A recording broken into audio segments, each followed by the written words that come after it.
A primeira das novas camisas do Flamengo para a temporada de 2021-2022 foi oficialmente revelada pela Adidas. E no resenha do manto de hoje nós vamos analisar o uniforme número 1 do Mengão para essa temporada que está por vir, onde eles pretendem vencer todos os títulos mais uma vez e chegam como favoritos para defender o seu título de campeão brasileiro.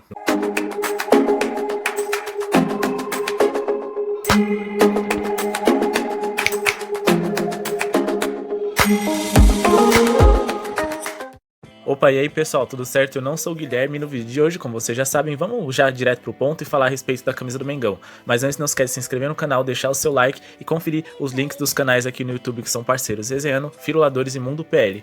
Mas como eu sempre digo, além das camisas, vamos falar um pouquinho da forma que foi divulgada essa camiseta. Afinal, tudo que envolve o marketing e design no mundo esportivo, eu gosto de debater, eu gosto de dar a minha opinião a respeito.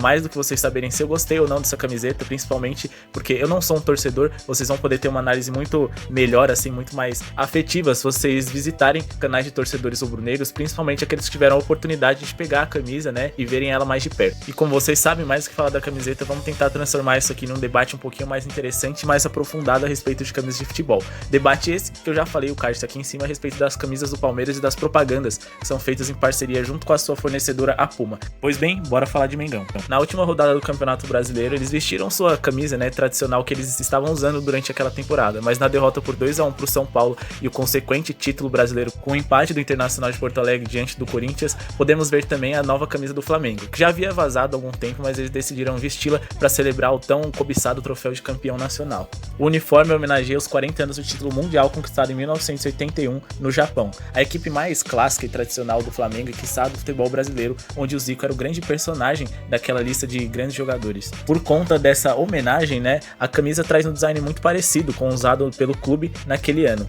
Ano esse de 1981, que inclusive virou verso de uma das músicas mais tradicionais de torcidas do futebol brasileiro. Não existe muito segredo na camiseta, ela traz uma gola em V na cor vermelha com as tradicionais faixas rubro-negras mais largas, né? E se compararmos com a da última temporada, em um tom de vermelho um pouquinho mais vivo. Esse vermelho é aplicado na região do peito e um pouco mais embaixo, além das mangas, enquanto o preto aparece nos ombros, barriga e barra, além dos punhos também. Mas o grande diferencial desse uniforme, bem como da temporada passada, estão nas faixas pretas.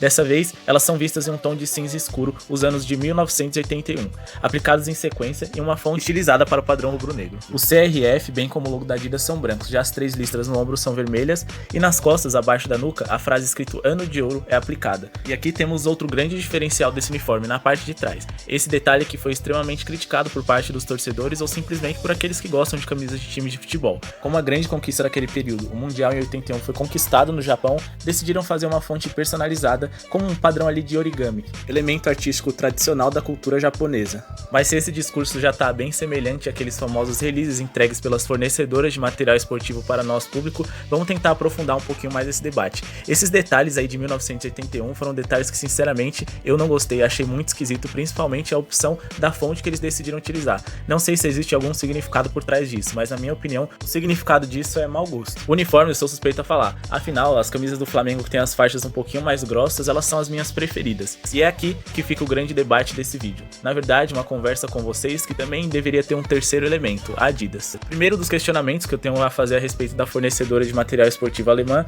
é o uso da tipografia atrás. Eu entendo que eles tentaram fazer algo diferenciado ali pro principal clube nacional ali do seu portfólio, que certamente vai viver de grandes títulos daqui pra frente e ainda mais nos próximos anos. Só que se tem uma coisa que eu costumo dizer é que muitas vezes menos é mais. Exagerar um pouco menos ou tentar inventar, pelo menos nesse detalhe da camisa do Mengão, não era necessário. Afinal, se é para homenagear a camisa utilizada em 1981, que fosse aplicado a famosa tipografia da Adidas, ali das 3 listras. Afinal, não é uma fonte datada e muito pelo contrário, eles estão utilizando até hoje nas camisas dos principais clubes, principalmente do futebol brasileiro, ali como Cruzeiro e São Paulo. Mas isso é só opinião, tem quem goste mais da nova, tem quem não goste. Mas eu tenho essa reclamação a respeito da tipografia, que eu acho que deveria ser utilizada das 3 listras desde a temporada passada, em que tentaram criar ali uma fonte personalizada e que na minha opinião não deu muito certo. Mas não tem como eu dizer se isso foi responsabilidade da Adidas ou ideia diretamente da marca Flamengo. Outra crítica importante a ser feita, na verdade uma observação. Bom, eu não sou nenhum especialista em Flamengo, então me perdoem se eu der algum detalhe errado a respeito da história da equipe rubro-negra, mas fato é, muitos torcedores reclamaram e certamente ainda vão reclamar da falta de criatividade da Adidas. Muitos talvez até não queiram nem que a marca alemã forneça mais os uniformes do Mengão, e talvez isso seja até justo, afinal eles já lançaram pelo menos 2 camisetas semelhantes a essa padronagem. Mas será que a culpa é 100% da Adidas? Eu diria que 50% sim. O Flamengo já teve diversas padronagens de questão de volume ali, grossura, né, das listras em seus uniformes. Mas existe um problema. Os grandes times da história desse clube geralmente utilizavam dessas listras um pouquinho mais grossas. E isso foi simplesmente uma coincidência. Calhou de que nos grandes títulos da equipe rubro-negra a padronagem era um pouquinho maior. E anos de celebração como esse, por exemplo, de 40 anos de um dos seus principais títulos, não poderia deixar de fazer essa justa homenagem a um dos principais elencos, né, da história do futebol mundial com a padronagem grossa. Mas esse é meu ponto. Eu entendo que aquele time era extremamente icônico, mas o Flamengo também teve outros times ali vencedores, por mais que não sejam tão dominantes no futebol quando eles atuavam, né? Tô citando principalmente o time campeão brasileiro ali de 2009, mas a padronagem das listras eram diferentes. Porém, o clube sempre busca homenagear a equipe de 81, o que é justo, como eu disse, um dos grandes times da história do futebol mundial. Porém, se a gente sabe que é inevitável a gente fazer uma homenagem cedo ou tarde àquela icônica camisa de 81 com a padronagem grossa, digamos que nos anos entre safra, né, em que não haverá uma homenagem a respeito daquele uniforme, eles poderiam homenagear tanto outras equipes quanto aproveitar desse momento para criar algo novo. Coisa que eles não fazem. Eles insistem, mesmo distante de homenagens da equipe de 81, em fazer padronagens grossas, ou seja, quando chega o momento em que inevitavelmente eles vão ter que recorrer a essa bela homenagem, fatalmente uma camisa que é para ser especial vai se assemelhar muito àquela que foi lançada há 2 anos atrás, que sequer era homenagem a determinado time campeão.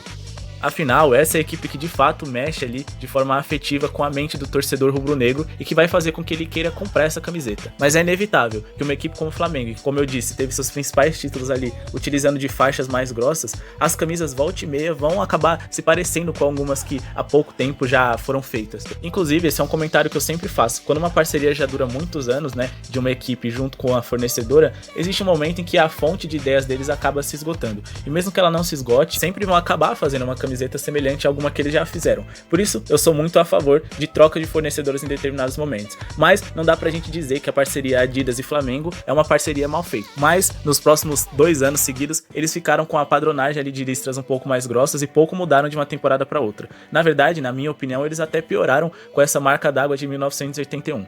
O ponto que eu quero chegar é o seguinte: os torcedores rubro-negros têm motivos para reclamar, não necessariamente apenas com a Adidas, mas também tem. Porém, eles também têm motivos para celebrar. Não dá pra gente dizer que as camisas lançadas pela Adidas, pelo menos na minha opinião, eram feias, muito pelo contrário. Eu adoraria ter muitas delas nas minhas coleções, mas culpar simplesmente a marca Adidas por falta de criatividade ou algo do tipo é um pouco limitado. Afinal, uma das grandes polêmicas à volta do lançamento da camisa para essa temporada é que muitos modelos, digamos um tanto quanto mais ousados, foram barrados. Ou seja, no final das contas a culpa também é da diretoria e dos torcedores mais tradicionalistas que detestam algo novo. E talvez culpa nem seja a palavra certa a ser usada, talvez responsabilidade. Afinal, muitas pessoas estavam morrendo de medo daquilo que a Adidas em teoria queria fazer.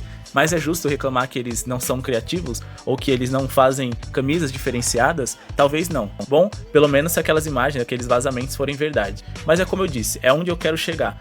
Muitas vezes a gente reclama de mesmice, e justamente, mas a responsabilidade nem sempre é da fornecedora de material esportivo, porém é sempre ela que responde por essas coisas, e quando lançam camisas bonitas, eles até recebem certos elogios, mas o torcedor, que em teoria vai amar a camisa do seu clube de coração de toda forma, vai achar que eles não fizeram mais do que obrigação. Mas se tem um detalhe em que a Adidas realmente merece muitas críticas, é na falta de cuidado com a marca Flamengo, e não é só com o Flamengo.